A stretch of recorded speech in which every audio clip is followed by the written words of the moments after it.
Hello and welcome to episode 111, and I had an email from a chap I knew a few years back, and he commented that in all these videos we use this SM7B, and he said is it worth him buying one when he'd got a Rode M3. Well, I'd sort of forgotten about Rode M3s. I've got a couple of these things and I just thought it'd be interesting to give it a go and see if it is a suitable alternative for an SM7B. So that's what this episode's about. For those people that don't know what an M3 Rode is, I mean, Rode makes some pretty decent microphones in Australia. And these are a little bit unusual. At first sight, they look like the AKG C1000. And I always wondered if in actual fact that was one of Rode's driving forces, make a microphone that looks familiar. But it's chunky, it's quite a large diameter. Nice little basket on the end, and it will work on a 9-volt battery. So if you unscrew these things, you can put a 9-volt battery in there.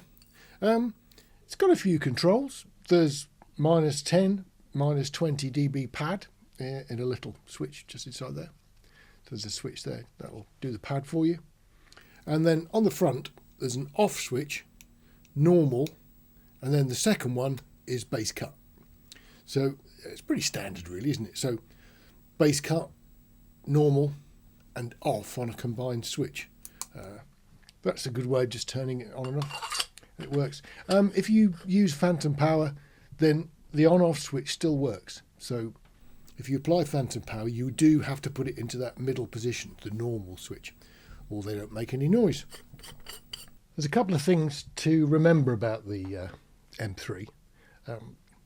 The two that I've got here are bought quite a wide distance apart. This particular one here, I think I got probably 2007 or 2008. It's a long time ago. The current one looks exactly the same with one small change. It's difficult to see, but I'll try and show you. If you look at the little hole on the side, you can see the switch. And on this original, the bottom is off, the middle is on, and the top position is low cut. But there's nothing printed on the outside of this mic that tells you that. So back in 2007, you had to work it out for yourself, because of course nobody ever reads a manual, do they? So the difference between the top and the middle position on just 1 2 1 2, it was very mild. So I did quite a few recordings thinking it was some kind of maybe boost or something like that. I was completely wrong. It's a low cut, but it just didn't tell you. And back in 2007, I don't think anybody complained. Weirdly, the little red LED at the top, which as you've probably guessed is for checking the battery, when you've put a battery inside, you shove the switch to the middle position and it gives you a brief red flash. That tells you the battery's okay and it's working. If it stays red, that means the battery is going to run out very shortly. So that's a bit confusing as well. So it's one of those microphones where probably you really ought to read the manual, because it's not particularly evident. And that little switch that's inside, if you've got big chunky fingers like me, even if you've got long nails, it's recessed. And I always used to have to go and get a biro or something like that to prod that switch, because my fingers would never actually get in there that easily. So that was the 2007 design. When we look at the later version of the microphone, it's grown a little bit of screen printing. So we have a circle for off, we have a line for on, and we have a line with the downwards angle in the usual way for the low cut filter. So the only real difference I can see is that they've actually done a bit of printing on the box, which is one small change in what's getting on for 15, 16, 17 years. It's managed to survive quite nicely.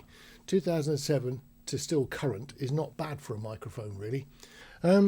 Price-wise, well, they're actually quite modest. I think you can buy one brand new now for around about 90 quid.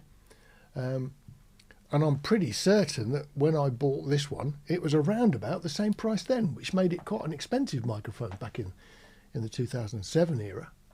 So things have changed a little bit for Rode. They've introduced a bit of printing. But other than that, that's about it. I figured what I'll do is, you've been listening to the Rode M3 versus the SM7, and we've been switching across between the two, and I don't think it does a bad job on voice. So if you wanted a microphone that's a bit of an all-rounder, it's quite a sort of smooth sounding mic, certainly smoother than something like the AKG C1000 that, you know, I was never very impressed with because I just thought it was a bit hard and bright. This is not hard and bright. It's quite a mellow sounding microphone, and actually sounds rather nice. I'm surprised it doesn't get used more often. I think it would be a great one on drum overheads. I've never actually used it for that, but maybe one day I'll try that. It sort of lends itself to quite a few things. What I will do is I'll give you a bit of a strum on the guitar as well, just so you can have a listen to see how it works as a guitar, an acoustic guitar mic. So let's have a go at that.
Well, all things considered, for less than £100, I think it's rather a nice microphone. And yeah, I think I could easily swap an SM7B for one of those if I was just doing little pieces of the camera like this. The SM7B I'm using just because basically I used it when we first started, and it's been a constant throughout all of the episodes we've done, so you can use it as a comparison. But if you just wanted to buy a decent quality, do most things pretty well mic, this M3 seems to still be a good contender. I mean, 2007 through to now, that's not bad going with no real changes. In actual fact, I think for a while it did appear in silver as well, like a sort of a dark champagne-y silver. I think that's the proper colour. But it's gone back to being black again. So matte black, and I can happily use the two of these together. Works perfectly well. Anyway, see you on the next video. Look after yourselves. Take care.